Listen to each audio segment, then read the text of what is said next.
آج کا عنوان ہے سسرال کے جھگڑے۔ یہ اتنا ایک کمپلیکس عنوان ہے کہ رسی کی ڈور کا سرا پکڑنا بھی مشکل نظر آتا ہے۔ ملٹیپل فیکٹر اس میں انوالو ہوتے ہیں،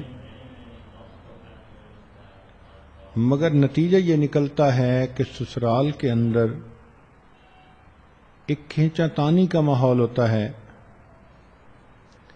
ساس سے پوچھو تو وہ اپنی جگہ سچی، بہو سے پوچھو اپنی جگہ سچی، نندوں سے پوچھو تو وہ اپنی جگہ سچی۔ سچی بھی سب ہوتی ہیں اور پریشان بھی سب ہوتی ہیں۔ تو آخر کوئی نہ کوئی تو وجہ ہوتی ہے کہ یہ گھر کے اندر ٹینشن ہوتی ہے، ایک دوسرے کی غیبتیں ہو رہی ہوتی ہیں،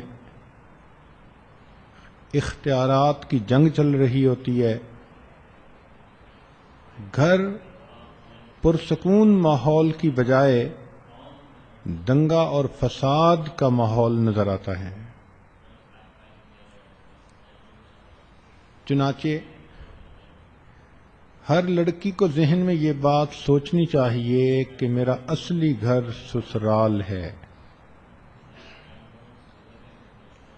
بیٹی ہمیشہ پرائے گھر کی امانت ہوتی ہے۔ ماں باپ گو اسے پالتے ہیں، لیکن بالآخر اس نے دوسرے کا گھر جا کر بسانا ہوتا ہے۔ تو اس لیے بچی کے ذہن میں شروع سے یہ بات ڈالنی چاہیے کہ اپنا گھونسلہ اپنا، کچا ہو یا پکا۔ جب بچی شروع سے ہی گھر بسانے کی نیت لے کر جائے گی تو وہ اس گھر میں موجود جو پہلی خواتین ہیں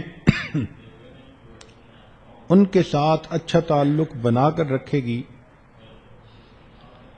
اور محبت پیار کے ساتھ رہے گی۔ گھر میں پہلے سے موجود خواتین کو بھی چاہیے کہ وہ اس نئی آنے والی بچی کو اپنے گھر کا ایک فرد سمجھیں۔ کتنی قربانی کر کے آئی، ماں باپ کو چھوڑا، بہن بھائیوں کو چھوڑا، میکے میں جہاں رہتی تھی وہاں اپنی سہیلیوں کو چھوڑا، سب کچھ چھوڑ چھاڑ کر اگر اس نے قربانی کی اور اپنے خاوند کی خاطر یہاں آ گئی تو اس قربانی کی بھی تو آخر کوئی ویلیو ہوتی ہے۔ تو اگر سب لوگ اپنی اپنی ذمہ داریوں کا احساس کریں تو ان جھگڑوں کو ختم کیا جا سکتا ہے۔ عام طور پر جب کسی بچے کی شادی ہوتی ہے تو وہ اپنے ماں باپ کے گھر میں رہتا ہے اور بچی کو ایک آباد گھر کے اندر آنا پڑتا ہے۔ یہ اس کی ضرورت بھی ہے، لیکن یہاں آ کر اب اس کو ایڈجسٹمنٹ پرابلم ہوتا ہے۔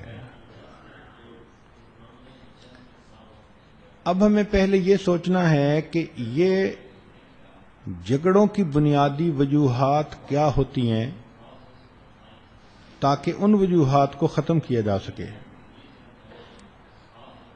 تو سب سے پہلے ساس کی طرف جھگڑوں کے اسباب۔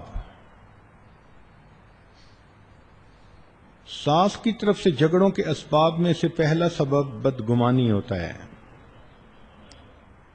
کہ ساس کے دل میں ایک فیئر آف ان نون ہوتا ہے کہ یہ آنے والی لڑکی کہیں میرے بیٹے کے دل پر قبضہ نہ کر لے اور اس کو لے کر کہیں مجھ سے دور نہ چلی جائے۔ لہذا جب وہ دیکھتی ہے کہ میاں بیوی آپس میں محبت کے ساتھ رہ رہے ہیں تو ایسے حربے استعمال کرنا شروع کرتی ہے کہ میاں بیوی کی محبت زیادہ پکی نہ ہو۔ چنانچہ وہ اپنے بیٹے کو اس کی بیوی کے بارے میں شکایتیں لگانا شروع کر دیتی ہے. اس بڑھتی محبت کو کم کرنے کی کوشش کرتی ہے. ذہن میں اس کے ڈر یہ ہوتا ہے کہ اگر اس لڑکی نے میرے بیٹے کے دل پر قبضہ کر لیا تو یہ مجھے دودھ میں پڑی مکھی کی طرح نکال کر باہر پھینک دے گی. لہذا محاذ آرائی شروع ہو جاتی ہے. دوسری وجہ یہ ہوتی ہے کہ بہو کے آنے سے پہلے ساس اپنے گھر میں آل ان آل ہوتی ہے. اس کا حکم چلتا ہے، وہ گھر کی ماں ہے، بڑی ہے. جب بہو آتی ہے تو ساس اپنی اس حکومت کے اندر کسی کی دخل اندازی برداشت نہیں کرتی. لہذا اس کی کوشش ہوتی ہے کہ یہ آنے والی لڑکی میری باندی بن کر رہے، خامن کی بجائے میرے اشاروں پر چلے. جو میں چاہوں اس گھر میں وہی ہو. اب بیوی اپنے خامن کے لیے تو ہر قربانی کر لیتی ہے، لیکن بے جا دوسرے بندے کا اس کی پرسنل لائف کے اندر اتنا دخل انداز ہونا یہ اس کو بھی برا لگتا ہے. چنانچہ یہ آپس میں جھگڑے کی دوسری وجہ بنتی ہے. تیسری وجہ یہ ہوتی ہے کہ ماں یہ سمجھتی ہے کہ بیٹا جو کمائی کر رہا ہے وہ ساری کی ساری میری ہے. بہو یہ سمجھتی ہے کہ میرے میاں کی کمائی ہے، اس میں میرا بھی حق ہے. چنانچہ یہ آپس میں ایک دوسرے کے ساتھ جھگڑا پیدا ہونے کی تیسری وجہ ہوتی ہے. پھر چوتھی وجہ، بعض اوقات ساس کے دل میں یہ ڈر اور خطرہ بھی رہتا ہے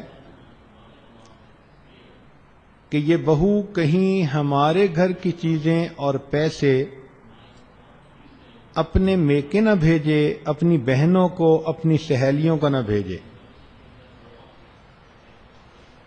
چنانچہ اس پر بھی وہ شک کی نظر سے اس کو دیکھتی رہتی ہے. اور کئی مرتبہ اس تلخی اور آپس کی رنجش کی بنیادی وجہ ساس کی تلخ مزاجی اور بڑھاپا